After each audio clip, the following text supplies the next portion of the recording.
So what number candidate am I to come through? You're the number one. No. It's Wow. early still, so it's,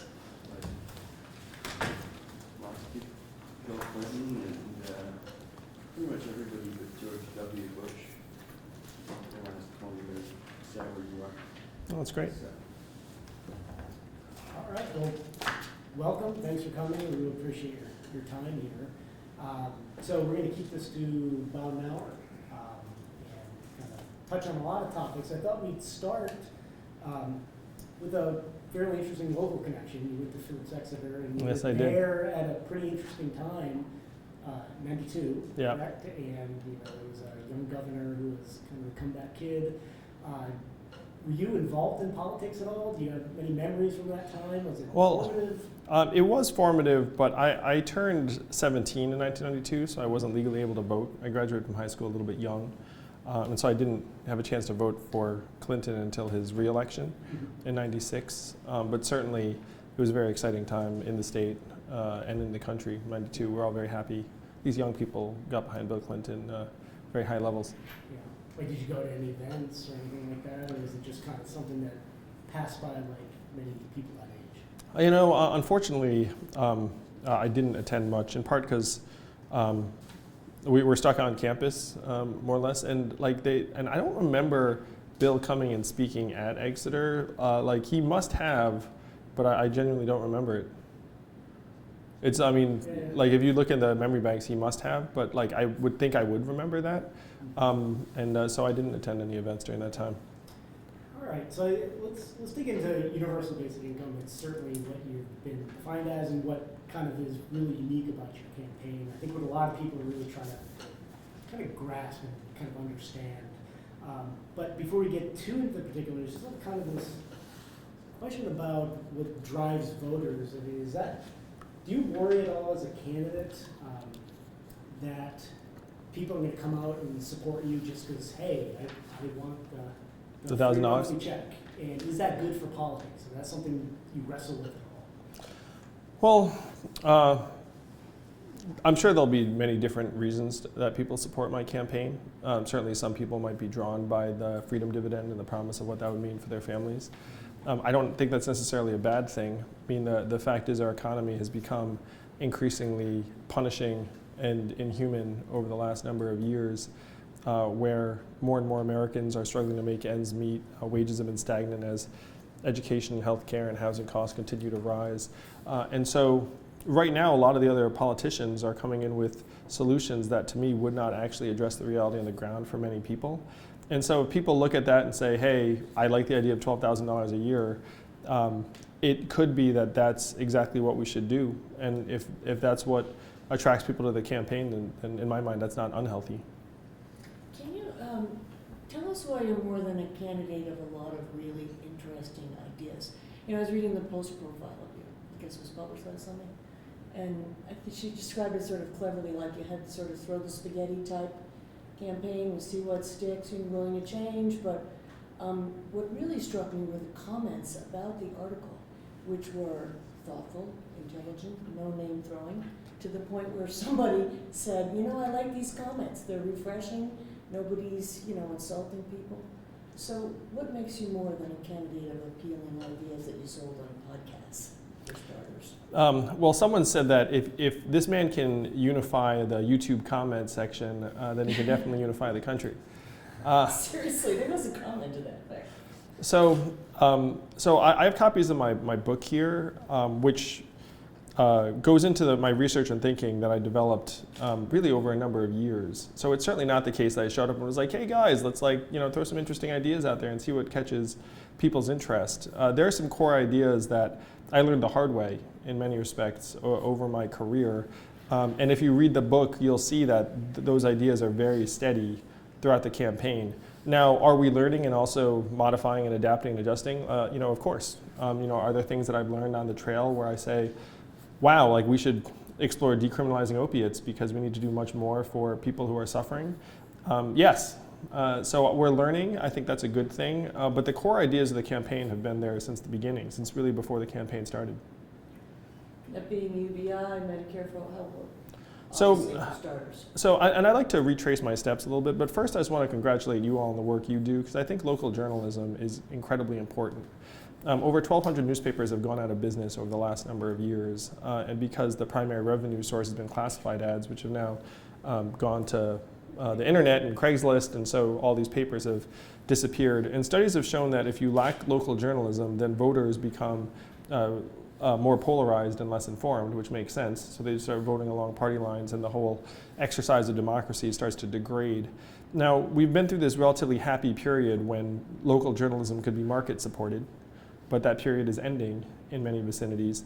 The problem is that there hasn't been an effective transition plan because we're so brainwashed into thinking if the market doesn't like it, then it must not exist. But the fact is many of these communities could support local papers as long as those local papers weren't trying to make money at the same level as public companies. So if you had cooperative models, nonprofit models, break even, then you could revive many of these local papers. And so I have a multi-billion-dollar local journalism fund plan to try and address that. But I just want to say I appreciate everything that you all do. Funded by? By what? Funded by the federal government that would put matching grants to work to match plans. And so one of the key players in this is public libraries, because many of them have community bulletin boards that people already refer to. Trust in public libraries is very, very high.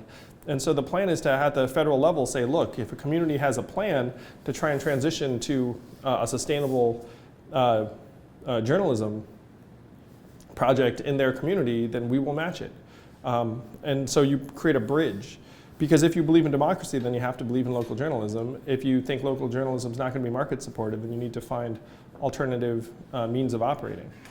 So I just want to congratulate you on the work you do. And I actually think it's obnoxious how candidates like me come in and say, talk about me, talk about my ideas, while in many cases, those local journalists are going home thinking, I'm not sure if my job is going to be here in a few years. That's what's happening in Iowa.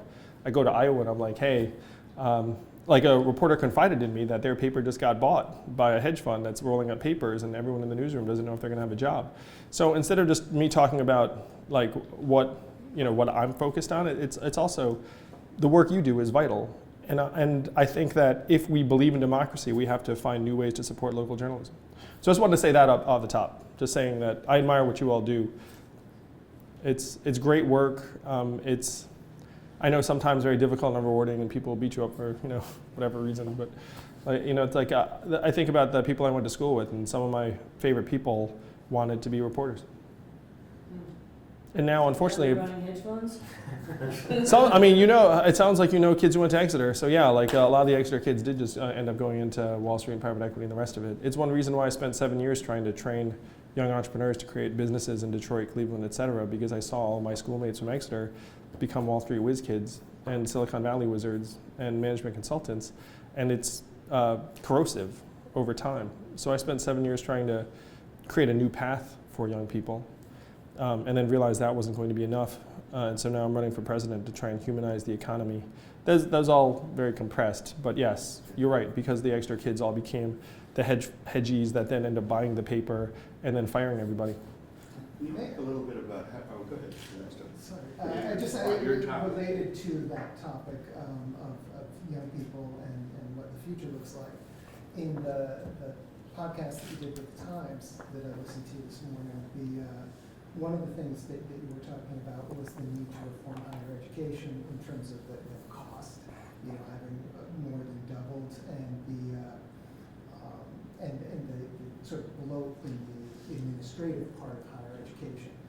And I think that also relates to another point that you were making relative to the UBI in terms of the replacement of people by digital technologies. Yep. And I felt like the interviewer was sort of underestimating how quickly that's going to happen based on the doubling of digital processing power every 18 months. Yep. So I guess the question is, looking at education reform, beyond administrative problems, what has to change in education to make people well suited to work in an economy where they are going to have to be teamed with digital technology as a sort of a centaur, some thinkers call it, a human teamed with a computer to make creative decisions as opposed to doing rote actions that will all be replaceable?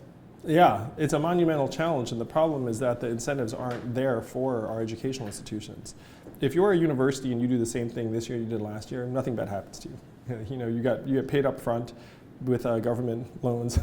You know, everyone just goes on their summer vacation and all as well, and that's been happening for decades, and it's become this crushing burden on much of the rest of society. Excuse me. So the underemployment rate for recent college graduates right now is 44%, according to the New York Fed. So if you're lucky enough to graduate from college, there's an almost 50-50 chance you're going to do a job that does not require a college degree. Now that doesn't show up in headline unemployment. And again, the college administrators all still get paid. And so the question is, how do you introduce a greater degree of adaptability into the university incentives? Now, right now, what guides these universities? And it's embarrassing to say this, it's U.S. News and World Report rankings, even though that publication barely exists anymore. But a lot of administrators still have their compensation tied to the U.S. News and World Report rankings. Mm-hmm. And the incentives are driving these institutions in the exact wrong directions. So, as an obvious one, when I graduated from Exeter and I got into Brown, the acceptance rate was 18%, which now seems outlandishly high. Now the acceptance rate is less than half that. And so if you're in most industries and you see that demand far outstrips supply, then you start expanding supply. But in the case of these universities, the more people you reject, the higher your rankings are and the better you look. And so there's actually no incentive to grow. And that's one reason why our higher education system is so broken. So what you would do is you try to introduce better incentives for these universities. Number one, you say, look, rewarding you for rejecting kids is not the way to go. So we need to free up your incentives so that if you're accepting more people and educating more people, that's actually good for you. The second thing is try to introduce more environments where kids can take risks, because the incredibly low acceptance rates have, how many of y'all have kids? See, you probably know this better than I do, because my kids are only 6 and 3. But college admissions are so competitive now that kids are petrified of making a mistake, because they feel like if they screw up somewhere in high school in a meaningful way, then it's going to cordon them off from all these competitive schools. And they get into college, and unfortunately that mindset continues. There are record high levels of anxiety and stress at these colleges. And so one of the things we have to do is we have to try and change the pursuit of perfection in our academic institutions. So I went to Brown, and Brown actually lets you take classes pass-fail, which was very positive. And so that's one thing we could do for intellectual exploration. Say, look, just take it, and it doesn't matter how you do. Most of our kids there, minds would explode if you if you said you're going to take this because you're interested in it. But as someone who's now started several organizations, that kind of process is much more hand in hand with entrepreneurship and the work of the future that you're describing, Ernesto. Because the work of the future ends up looking much more like team building and team sports than it does individual rote learning. And so if we can get our educational institutions to push kids more towards creative and adaptive and team building and risk taking, and away from hunker down and grind out this A, then that would better prepare them for the future. Ask a shortcut UBI question. To what extent, to qualify for the Freedom Dividend, does one need to give up access to the social safety net in its many forms, whether it's food stamps or Social Security or disability, etc.? Because it seems, my son Sped read your book. What do you think? To help me out. He liked a lot of your ideas. He didn't think some of them were workable, including if that is the trade-off, the existing social safety net, in exchange for $12,000, that most people would be disadvantaged by that significantly. And so that, for him, and I think his cohort, and he went to Yale, has all these people who read books like yours and talk about them, it would be a non-starter, if that's the Sure. Well, I'm a Democrat and progressive, and the last thing I'm running on is to try and take benefits away from people that they're relying upon for their survival or day-to-day expenses. So the Freedom Dividend is opt-in, and so if you decide that your current situation is superior, then you're left untouched and no harm done. I do talk to people who are on these programs, and some of them would vastly prefer $1,000 cash because there's this constant uncertainty that they're going to continue getting their welfare benefits because they're generally requirements that are associated with them. They live in fear. And there are also a lot of reporting requirements that are associated with them. So it's not that the existing structures are ideal for many of the people within them. But if you prefer your current situation, then the last thing I would want to do is take that away from someone. I'm not one of like the Charles Murray libertarians who's like 12,000 and then like uproot everything. What I'm saying is this is like a universal benefit, and it's meant to improve your life. And if you don't think it's going to improve your life, then you can not touch it. Well, his answer would be, and mine too, that be the financially unsophisticated and less educated Americans who opted in because they don't have the ability to really do the long-term analysis of it. And they could find themselves on $12,000 a year, which isn't going to be adequate for much of anything. But then a crisis comes by of one sort or another, and they've given up their eligibility for standard social safety net programs. They can always opt back into the standard social safety net programs. There's no harm done. The other thing is if you're a single mom and you have a child, like imagine knowing your child's going to get $1,000 a month starting at age 18. That's a game changer for any parent. That amounts to hundreds of thousands of dollars.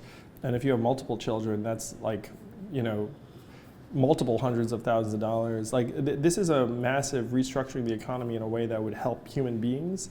And singling out people who might be receiving current benefits.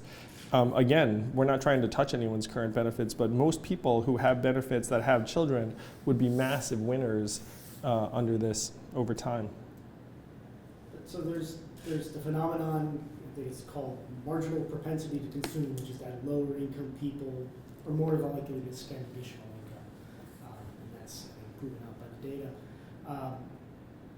Given that, wouldn't it be better to take this massive infusion of cash and really make Social Security solvent, so that we didn't have to work until we're 72, and that we could really rely upon that? Is one dependent on the other? Yeah, so it's really interesting, Steve. When we were originally rolling out the plan, we thought, well, Social Security then kicks in at 65. But then when we started talking to voters, we found that there are all these inequities baked into Social Security where if you were a mom and you spent time with the kids and then your husband worked and all of a sudden like your husband had a bigger work record and was getting more in Social Security and you were getting like a smidgen. And there were very many seniors who felt like they were going to, as you're suggesting, work until the day they die. So there are at least two associated problems. Number one is that Social Security is scheduled to go insolvent like in the next 20 years or so. And then number two is that even the people that are receiving Social Security feel like it's insufficient, particularly because of some of the costs that some of them are experiencing for their health care in excess of what's covered. So when you asked the question, you were suggesting it was like an either or. And to me, there really is no reason why in the richest country in the history of the world that we need to necessarily be making a trade-off between making the economy more human for people at various stages and making sure Social Security doesn't go bankrupt. Social Security is more or less an accounting fiction. It's a very powerful accounting fiction. but there's no, there's no real distinction between money that's set aside for Social Security and monies elsewhere in the government if there's a popular will to strengthen Social Security. So if you were to opt into universal basic income and accept $1,000 payment, would you be paying the payroll tax? Or would you also not be paying the payroll tax and effectively remove yourself out of the system?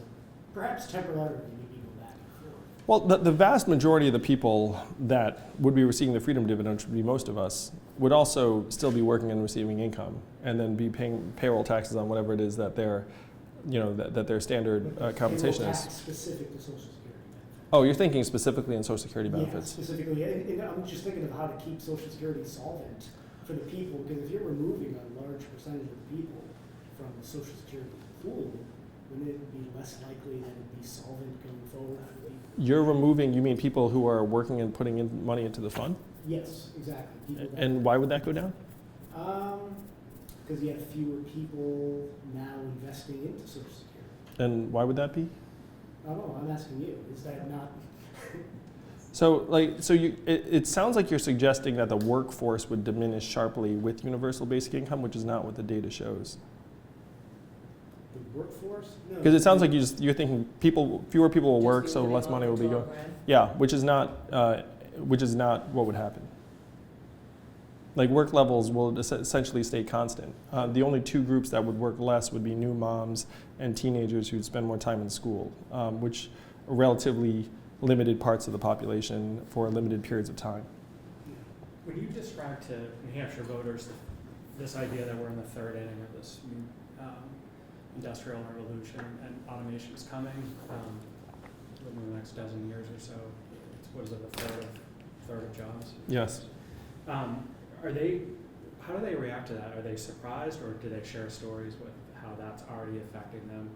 It's very much the latter. Yeah. Like I was talking to some union workers here in New Hampshire, and then they said we used to have 6 people doing this welding job, and then now they brought a robot in, and it's one person managing the welding robot, and then they fired the other 5. So we get stories like that over and over again here in New Hampshire. I was talking to someone who works at a university here, and they said that there are many of the administrative folks that may lose their jobs because of AI replacing some of the functions. Truckers are very concerned here. 30% of American malls and stores are closing, and that includes here in New Hampshire.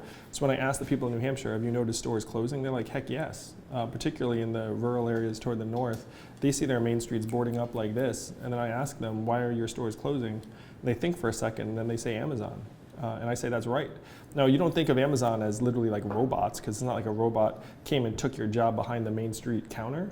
But if you go to the Amazon fulfillment center, it's wall-to-wall robots, and then that's what has caused those stores to close. So it's been very much the latter, and that has been a major shift in the last 2 or 3 years. I wrote this book, I was doing the research, and at that time the consensus was a bit more divided. But now, I'll give you the best example I can. I talked to a trucker last year even, or dozens of truckers, and I said, hey, the robots are coming. What they would say to me is, there's no way a robot could do my job.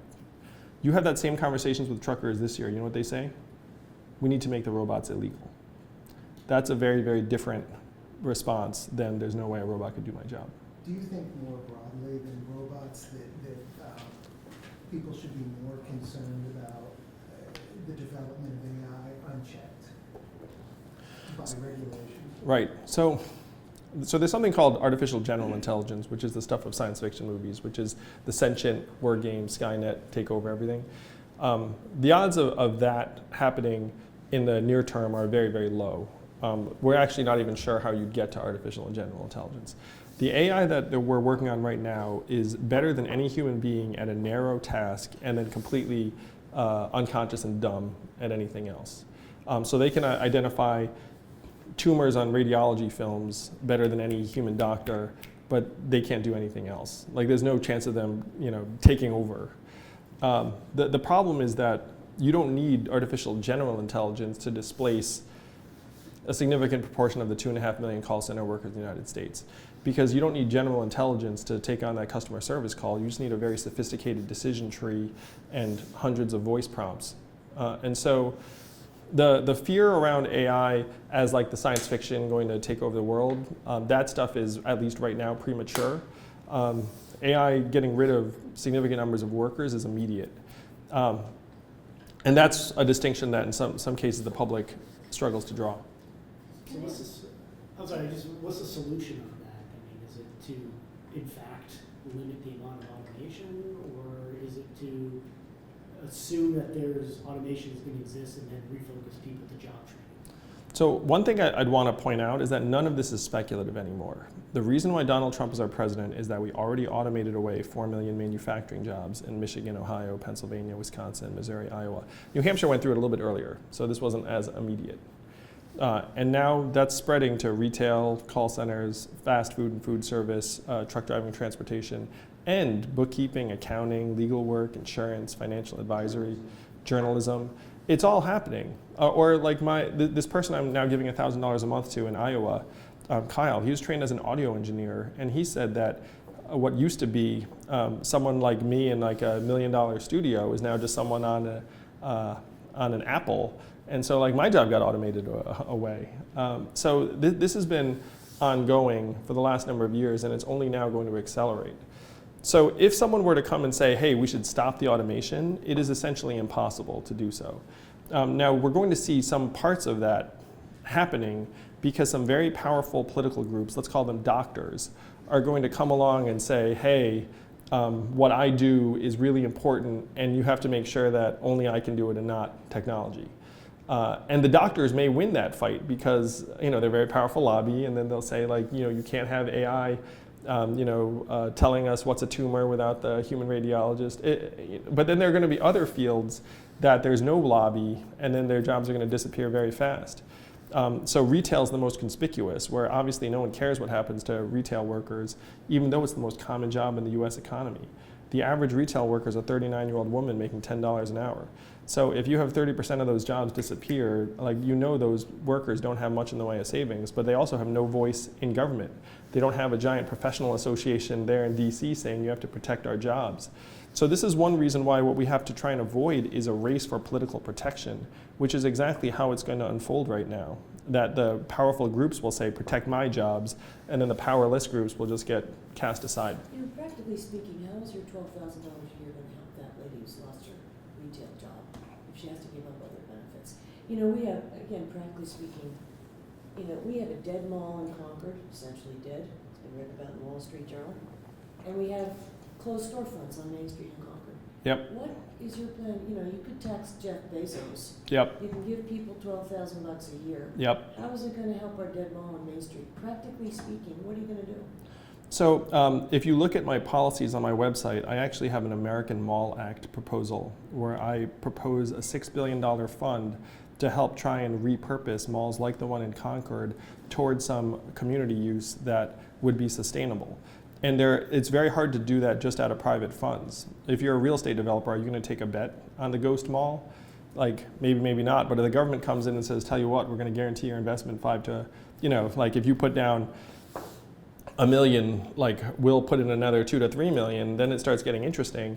And then what they convert the mall to, it could be a community art space, it could be school, it could be residential, it could be church, it could be anything under the sun, based upon what the community actually might make use of. Well, they're doing that now. They have a school in our dead mall, and they're putting a gym in, right?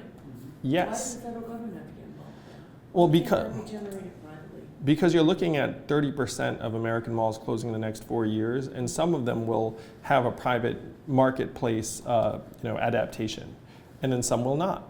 But if you have a mall go truly dead, it becomes not just an eyesore, it becomes actually a property value sinkhole and a source of crime and blight in a community.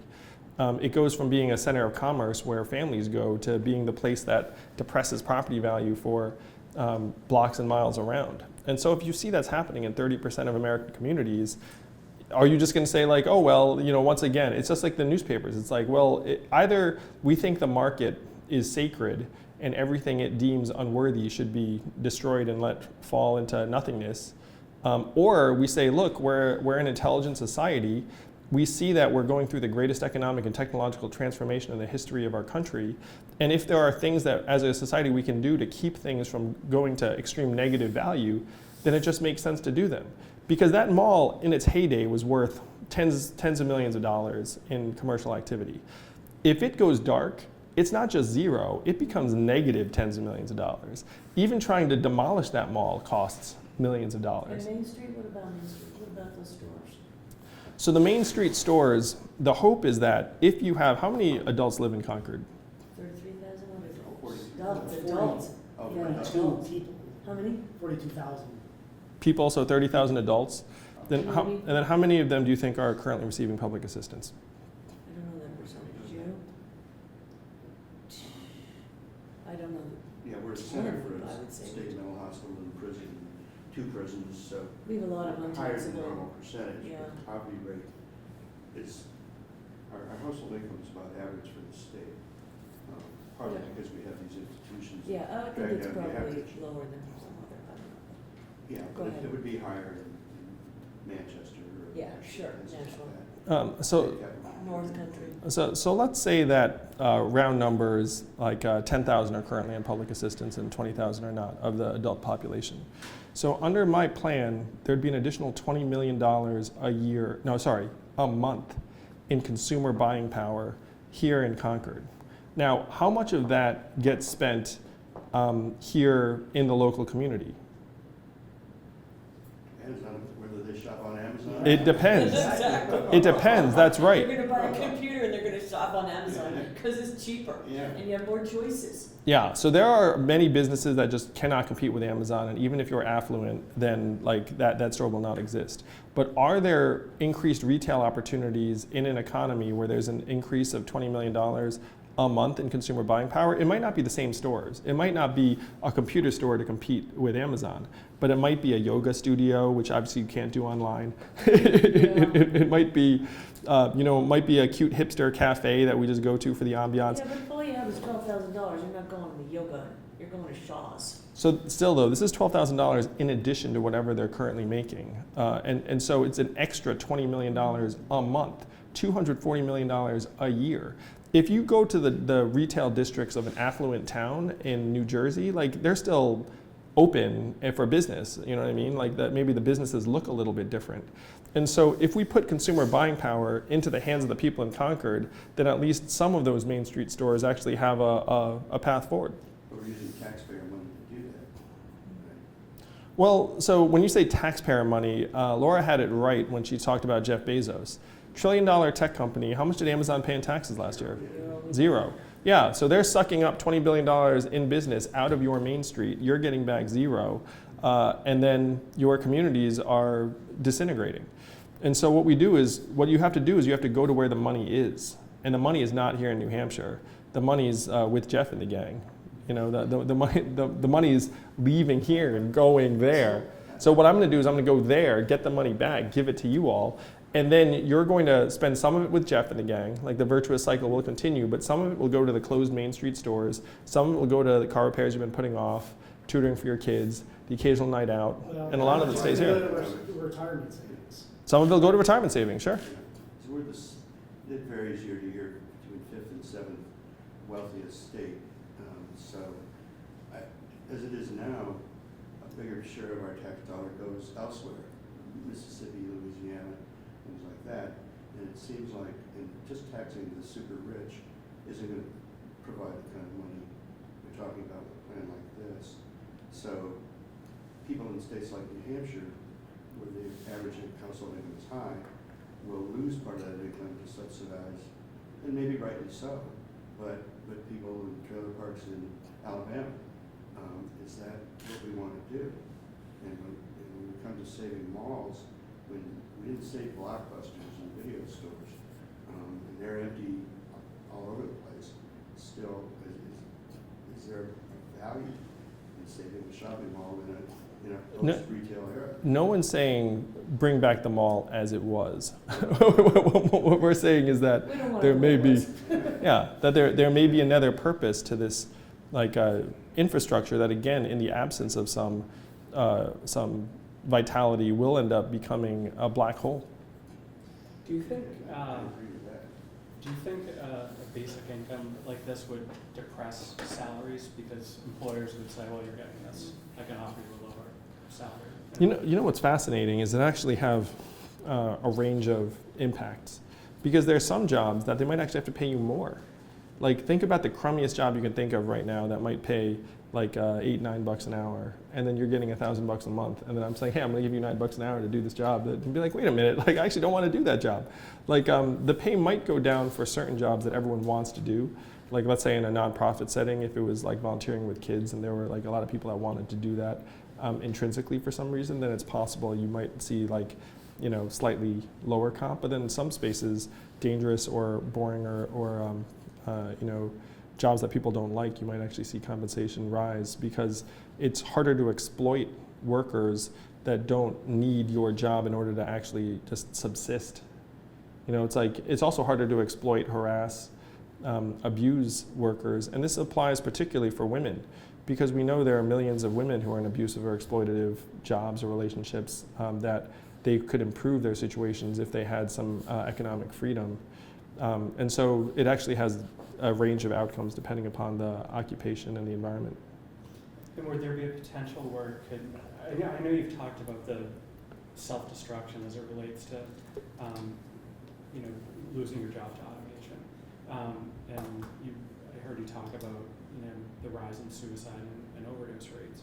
Is there a potential where this kind of influx of cash could actually fuel the opioid epidemic rather than Dual treatment? Yeah. I mean, can they just turn that money around to feed their addiction? Well, it's not like right now a lack of money is keeping people from being addicted. Like if you're addicted, then you know, find a way to get the drugs. In some cases, you know, like take the money from family members and other people. And the reverse is also true, that a lot of people are struggling with addiction and don't have the resources to try and get better, because addiction is very expensive to treat. And most of the treatment programs have very uncertain success rates. You often have to try and go into rehab several times in order for it to take, and it's very expensive. A lot of families can't afford that. So are there cases in which it's going to have different impacts in different situations, put that way?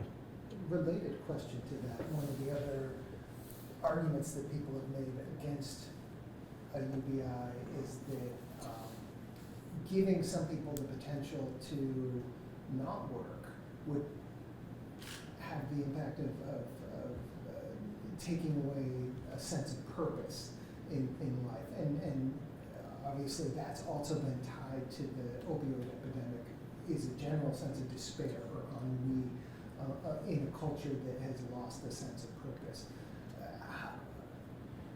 Do you see that as part of the problem with the opioid epidemic? And B, do you think a UBI helps that, hurts that? And C, what else can you do as a Yeah, what else community? indeed? Yeah. So I do think they're very much tied together. And if you look at the surges in opiate addiction and suicides, they've been tied to post-industrial communities that have lost their jobs, and then you see social ills multiply. And so one of the to me, the most important questions of our time right now is, well, how do we respond as a country? So number one, I want to say the opiate addiction issue is its own issue. And this is a plague that was unleashed upon the American people and the people in New Hampshire, because I know you're one of the top states in terms of struggling with addiction, by Purdue Pharma with the blind eye of the federal government. Purdue Pharma ended up getting fined $630 million, which is only 2% of the $30 billion they made. And so if you were the government and you let this happen, then to me it's a federal responsibility to say we helped unleash this plague, or at least didn't stop it, and so we need to provide much higher levels of resources to people who are trying to recover from addiction. Now, this is not a money problem, this is a humanity problem. Like, I'm sure you all know people who struggle with addiction. It's not like money will make it go away, it won't. But if there's someone that wants to get better, then they need to actually have some sort of resources on hand to do so. That's not going to end up being like crippling for them financially. So that's its own set of issues, its own, you know, like to me, it's criminal what happened. Someone needs to go to jail for that from Purdue Pharma, and then the government needs to try and make people whole. Though it's impossible, because 8 Americans are dying every hour of opiates. Like, you can't make that whole. Independent of that, you have this giant question mark, is what is the new path to purpose, structure, and meaning fulfillment for American families? Right now, as we're here together, almost 1 out of 5 prime working age American men has not worked in a year. And so those young men in particular feel marginalized by the current economy, and it's causing them to lapse into very, very deep dysfunction in various ways. It's fueling many of the social ills. So how do we try and re-engage them? And so Ernesto, you're asking, hey, what does giving them $1,000 a month do? Does $1,000 a month solve that problem? It does not. But if you had another $20 million a month coming into Concord, how much of that goes to the church? You know, we keep losing churches. We heard this talking about this. You'd have to wonder. Well, hopefully a little bit. Oh, you mean donations, okay. Yeah, how much of it goes to a local nonprofit? At least some of it, hopefully. You know, it's like I think we have a pretty bad track record, don't we, for We're a very contributing? flinty. Flinty, this is Flinty, New Hampshire. Like, we're often last. I think so, in charitable donations, right? Donations. Sometimes Vermont pizzas. And as a former video game player myself, so there's a period in my teenage years where we're playing video games, just a bunch of guys like strapped into the computer, like, you know, killing each other in virtual worlds, et cetera, et cetera. So why did I eventually unplug myself? It's to get a date. Now, what's happening right now is that these guys who are in their parents' basements playing video games for hours on end, they don't feel like they can leave their parents' basement and interact with folks in a way that's going to be positive socially. Does $1,000 a month help get them out of that basement? I believe it does. You know, like they could actually at least go out and everyone thinks that, well, they have something to offer, because we all have something to offer at this point. You know, it's like they can come out and say like, hey, like, let's go out, you know, for a burger, and I can actually buy the burger. You know, like that. You know, I think people might say, so you didn't earn it. I mean, I could hear people here saying, you know, you're playing video games in your basement, you didn't earn that money. Why don't you go out and get a job? What I'm saying is they did earn it because it's their money in the first place. They're owners and shareholders of the richest country in the history of the world, and we can easily afford a dividend of $1,000 a month for our citizens. And when Verizon declares a dividend, does anyone say their shareholders don't deserve it? Does anyone say, hey, like, what do those shareholders do? Of course not. We're just like applaud and say good management, like everyone's happy. Yeah. Like, we have the same relationship with this country. And this is the new winner-take-all economy. We all know that income and wealth inequality are at unprecedented levels. And that is before AI hits the ground and causes capital and technology to converge in historic ways that are going to make this economy more extreme than anything in the history of the world. So if we cling to this, like, you don't deserve it, you didn't work for it, we're sunk. The market's going to zero out more and more of us. And it has nothing to do with our character or education or work ethic. It's going to get the radiologist and pharmacist just like the truck driver and the shelver. And so we need to evolve as quickly as possible. And it gives me joy to be here with you all, because if we're going to evolve, it's going to come from the people in New Hampshire. What was your favorite video That's game? right. Dungeons and And do Dragons? you still play? So I played Dungeons & Dragons a lot as a kid. I did do that. My favorite video game was StarCraft. And I do not still play because I'm slow and I have kids. So, I gotta get married. I would stay married. you know, a fair question that most people have is, okay, this is, we can debate on the $1,000 payment, but how do you pay for it? And I am not a value-added tax expert, but that is a big component. Yeah, it is. Right. Now, how, like, a value-added tax would affect people buying things in New Hampshire? Yes, it would. Correct? New Hampshire doesn't have a sales tax. Right. How do you explain that to people in New Hampshire that all of a sudden kind of that basic kind of identifiable New Hampshire real estate sales tax, all of a sudden now, yeah, we do, we just pay it in a different way. You may pay it in a different way, though. Okay. So if Amazon's paying zero in taxes, and Netflix is paying zero in taxes, and all these different companies are paying zero in taxes, then you look up and say, like, well, let's agree that that is not optimal. So we need to change that in some way. So then you look at what other parts of the world have done. How is it that other modern economies function with these global companies that are really good at, like, moving things around? And so every other advanced economy figured out that, hey, if we have a value-added tax, then anyone who's selling to our people ends up paying into the system. We're the only advanced economy that does not have a value-added tax. Now, if you had a value-added tax at even a modest level, because our economy is so vast at $20 trillion plus, a modest value-added tax generates about $800 billion in new revenue. Now, the great thing about this freedom dividend, if we give it to everyone here in New Hampshire, a lot of that money goes right back into the economy. It produces economic activity, job growth, and produces hundreds of billions in new tax revenue nationwide. It increases the size of the consumer economy by 10 to 12%. I was with a corrections officer here in New Hampshire, and he said something to me very profound. He said we should pay people to stay out of jail because it costs so much when they're in jail. And so right now, if we say, oh, we're going to, like, not spend money on people, we end up spending money on them anyway in the back end when they wind up in hitting our institutions. And our institutions, we know, are incredibly expensive and inefficient. So we spend less on incarceration, homelessness services, emergency room health care, and we also make our population stronger, healthier, mentally healthier, more productive. There was one study that showed if you were to alleviate gross poverty, you would increase our GDP by $700 billion just on the basis of better education and health outcomes. So this is the trickle-up economy. We get a lot of this value back. The trickle-down stuff does not work at all. Like, if I gave Jeff Bezos another $1,000 a month, it would have zero effect on the economy. We'd just be changing like one digit in one of his accounts. But if I give $1,000 to any of the bottom 80% of Americans, that money is either going to get saved or spent in a way that's going to be beneficial for either them personally and their stress levels, or the economy writ large. So it's much less expensive than people think. The folks here in New Hampshire would end up benefiting to the tune of about $8 billion a year. Can I ask a different question, and it's about foreign policy, and we're at perhaps a historic low. And so should you become president, what would your approach be, and why in even developed nations that will be hard hit by AI and automation in Germany, we're seeing a turn to the right and to populist authoritarian leadership? So the countries in Europe have a higher level of migrant and immigrant crises and populations going on because they're like physically connected to the sources of many of these populations.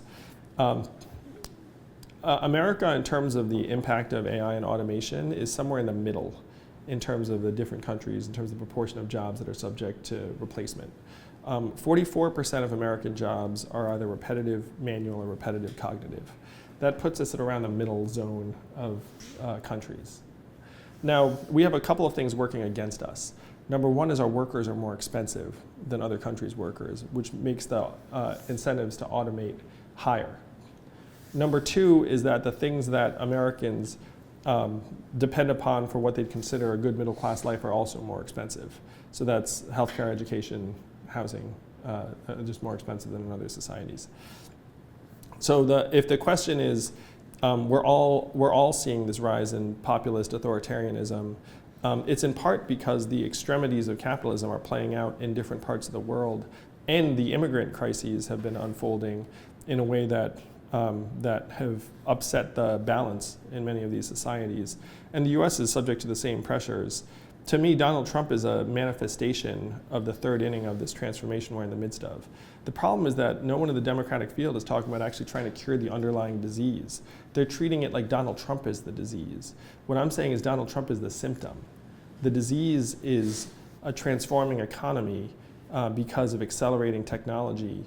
And so if we don't cure that disease, then it's just going to go back and forth while our economy becomes more and more extreme. I think what they're focusing on is who can beat Donald Trump.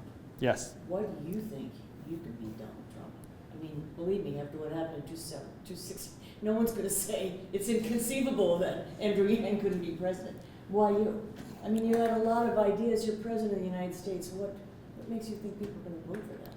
Well, first, if you look at where I am in the field right now, I've gone from total obscurity to qualifying for the Democratic debates in June and July. And it looks all but certain I'm going to qualify for the September debates. I'm top 10 in CNN. I'm number 6 according to the internet. I'm about to clear the 130,000 donor threshold to qualify for the fall debates. I've got Steve Marchand, who everyone knows and loves. I mean, geez, every candidate was killing themselves trying to get that guy. And then Steve, being a man of principle, actually looked around and said, who's the transformative candidate that we need? And it's Andrew Yang. So there's all that. But the reason why I'm going to beat Donald Trump in 2020 is I'm already peeling off thousands of Trump supporters here in New Hampshire and across the country, conservatives, independents, libertarians. I can attract a much more diverse group of Americans than any other Democrat in the field. The Democrats and progressives will be thrilled to get behind me because they'll see that my ceiling is much higher and that I can beat Donald Trump much more soundly in the general than any other candidate. Why? Why am I attracting people from all over the spectrum? Well, what evidence do you have of that? Yeah. Well, I thought that you might have seen some of the stuff online about how there are all of these Trump voters and conservatives and independents and libertarians that are getting behind the campaign, which there are, happily. Part of it is my willingness to go on Fox News and other media networks where at least half the Democrats seem unwilling. But part of it is that I'm trying to address the problems on the ground that people are experiencing that got Donald Trump elected. And so when I was with a trucker here in New Hampshire, he said, look, I'm a staunch Republican, but you're like the only person who seems to care about me and the other truckers. And even many Trump voters recognize that some of the things that he promised would happen have not happened. And so they're looking around for an alternative, and many are coming my way.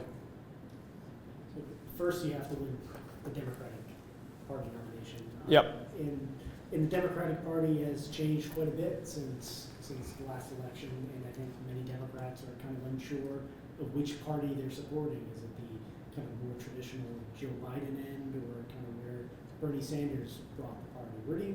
Where do you see yourself? I mean, do you see yourself as a democratic socialist, which was something that couldn't really even be said last election? So I'll say two things. First, the entire socialism-capitalism dichotomy is decades out of date and relatively useless. And I'm going to quote a friend of mine, Eric Weinstein, who said this. He said, "We never knew that capitalism was going to get eaten by its son, technology." That's where we are. And so when someone's like, are you a socialist, are you a capitalist, they're essentially taking 20th century economic frameworks that never anticipated the economy of today. So that's number one. In terms of where the Democratic Party is, the Democratic Party is in a very similar spot to where the Republican Party was in 2016. So if you remember in 2016, there were 17 candidates, and then there was Donald Trump. This time during that cycle, who was the favorite? Jeb Bush. Jeb exclamation point. And unfortunately, the Republican Party did not have much confidence in its own ideas. And then Donald Trump came in and said, hey, look, turns out these trade deals are bad news. And hey, some of these wars were big mistakes. And if you remember the reaction, everyone was like, oh, he's done. Like, he has gone against Republican orthodoxy, and his campaign is done. And it turns out most of the Republican voters disagreed with that and did not care because they had lost confidence in Republican orthodoxy. Today, the Democratic Party is in the same spot. 24 candidates. Most voters have very low confidence in democratic solutions and ideas. It's one reason why that truck driver does not think Democrats have anything to do with him. It's one reason why Bernie was so successful in the last cycle. And so my goal is to infuse the Democratic Party with a new set of ideas that actually address the problems of this time. That is my purpose, and that's what I'm doing right now. So when you're on stage in Miami with Senator Biden and Warren and Bernie Sanders, what's your pitch? I think you calculated you're going to have 11 minutes total or something like that? Yeah, that's right. So what do you say? Well, my strategy in this first debate is very straightforward. It's just to introduce myself to the American people. So I say I'm running for president to solve the problems that got Donald Trump elected. We're in the third inning of the greatest economic transformation in the history of the country. And my plan, as you probably heard, is to give every American $1,000 a month to help us manage this transition. I think trying to memorize zingers or attack lines on various candidates would be a bad use of my very scarce time. Because most Americans have still never heard of me. That's the great thing, is that most people are still learning about me, and the more they learn, the more they like, I'm happy to say. So I just need to introduce myself and say hello to America and not get caught up in trying to drag down the other debaters. You mentioned truckers a couple of times, and then sort of in contrast with the promises to people that Donald Trump made, and it put me in mind a little bit of coal miners. Yep. Donald Trump insisted he was going to be able to bring back the jobs, yeah. Well, I think many people believe that is eventually an industry that's not going to exist. So with truck driving, sort of same question, what do you do for the truck drivers if automation is coming as swiftly as you say it is? How do you solve that problem? Do you protect them from automation with legislation or regulation or something else? So first, I want to return to something that one of you said about education and retraining. So education and retraining is the standard Democratic talking point where we're talking about technology and automation. But the truth is that we're terrible at education and retraining. The success rates for manufacturing workers were between 0 and 15%. It's one reason why so many of them ended up filing for disability. Almost half filed for disability. Half left the workforce. Of that group, half filed for disability. And then substance abuse and other ills shot up, which was not in my economics textbook. My economics textbook said they would get educated and retrained. It turns out my textbook was wrong, and we have to to go with excuse me, the reality. Thanks. So for that trucker, let's say the timeline's 5 to 10 years. I become president in 2021. And I say, hey guys, freedom dividend, your job's going to disappear in the coming years. Their job doesn't disappear overnight, so they have a few years to save some money and adapt. The savings from automated freight are estimated to be $168 billion a year. Think about that figure for a second, $168 billion a year. And not just saved labor, but fuel efficiency, equipment utilization, fewer accidents. It's such an enormous sum that you could take $20 billion and put it towards a trucker transition plan to ease the transition for some of the 3.5 million Americans who drive a truck for a living right now, and the 7 million plus who work in truck stops, motels, and diners that rely upon the truck stopping every day. I mean, this is going to completely devastate many communities on the interior. But if you're going to save $168 billion, you actually have some resources to be able to plow towards a transition plan. So I would appoint a trucker transition czar and say, look, our job is to make sure the truckers have a soft landing so they don't riot. What would they transition to? Because by definition, half the population is below average, and we have lost a lot of the jobs that those people traditionally fill. So what would you train truckers and counter clerks and all those other people to do in this evolving economy? So you hit the nail on the head, which is that there is no realistic training alternative. When I go to a truck stop in Iowa, if you look around that truck stop and you talk about retraining those guys, they're more likely to punch you in the face than anything else. truckers. Yeah, it's like I've been a trucker for 10 years, Right. been my own boss. Right. Like, what are you going to train me to do? And if you look at some of the ridiculousness around retraining the coal miners as coders, have you seen the aftermath of that? Like, so one of the points I'm making is like, why do we even imagine you can retrain a coal miner to be a software engineer? And the only reason is that we're so brainwashed into thinking that economic value is human value. And so if you have no economic value, then I have to somehow transform you to something that has economic value. The truth is that only 8% of Americans are in STEM fields. 92% are not. So trying to turn 92% to 8% makes no sense on the face of it. So when you're talking about counter clerks and truck drivers, the reality is that there's no ready training alternative for them. What's much better is to try and build a new economy like in these communities that centers around the goals and needs and values of the people in that community, just by putting straight economic resources into their hands and enabling a better transition. One thing I know we have to hit the new market. It's about an hour drive. Sure. So we said 3. That's candidate 3, which isn't actually 3. It's like 3:15. You know what I mean? So, but just as a time check. Okay, so we can wrap up. Does anybody have another question? I don't know, I think just from all the articles that have been read and I've seen you on TV, you're very good on TV, got your math hat and all that. How do you persuade people that these very intriguing, interesting analysis are actually going to happen, that you can make that happen when you walk into the White House and have to deal with the Congress? Tell me why you can actually make that happen and that you're not just, Donald Trump threw out 3,000 ideas and like about coal miners, none of that was going to happen. Well, we all know what my core idea is. It's a dividend for the American people. And when I'm president in 2021, the Democrats and progressives would be so pumped to have beaten Donald Trump, they'd be like, well, we want to work with a new Democratic president.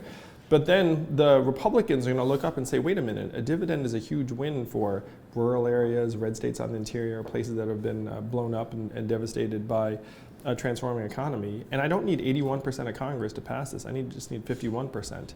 The state that's had a dividend for almost 40 years is Alaska, which is a deep red conservative state. It was passed by a Republican governor. That's why it's the freedom dividend. Conservatives love this stuff. Conservatives hate giant government bureaucracies making everyone's decisions. Conservatives do not mind economic freedom and autonomy for their citizens. And so after I get the dividend passed, then the American people will be like, I can't believe the government did something right that I actually love. Just like in Alaska, their favorite thing about their government is the dividend.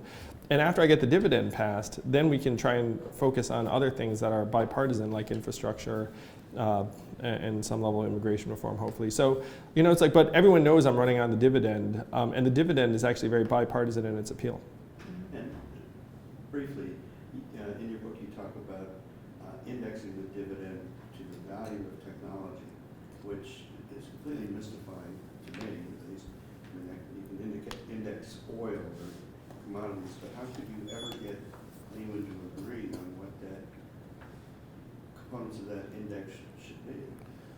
Like the most straightforward thing is you take a basket of the biggest technology companies and you say that like their market cap is an estimate of like the value of the technology industry. So you could do it that way. But if you have AI, we're in a very strange time where if I have software that can outperform one call center worker, it can outperform hundreds of thousands. And the marginal cost of implementing that software is near zero. So then how do you calculate the value of that software? If you calculate it based upon the lost labor, then that software is worth billions and billions of dollars. You know what I mean? So then if you try and take that as like a sort of measuring stick of that value, that would actually be very appropriate. Great, I think we're ready to wrap up. Well, thank you so much. I'd love to just scrawl something in your books if you'd like. You can say that, you know, this thing was more or Are you less. the democratic disruptor? Is that how you see yourself? I consider myself just a dad and a patriot, actually. Or, I'm just trying to keep this country from going through, frankly, very, very destructive, tumultuous time, even more so than we already are. I mean, by the time many of these trends end up playing out, it's going to be very difficult to put the genie back in the bottle. Like, we have to try and keep the genie in the bottle. Have you read the Second Machine Age? Yes, it had a big influence on me. I'm friendly with the I hear a author. lot of the ideas of that book and some of the things that you described. It's excellent. I can't remember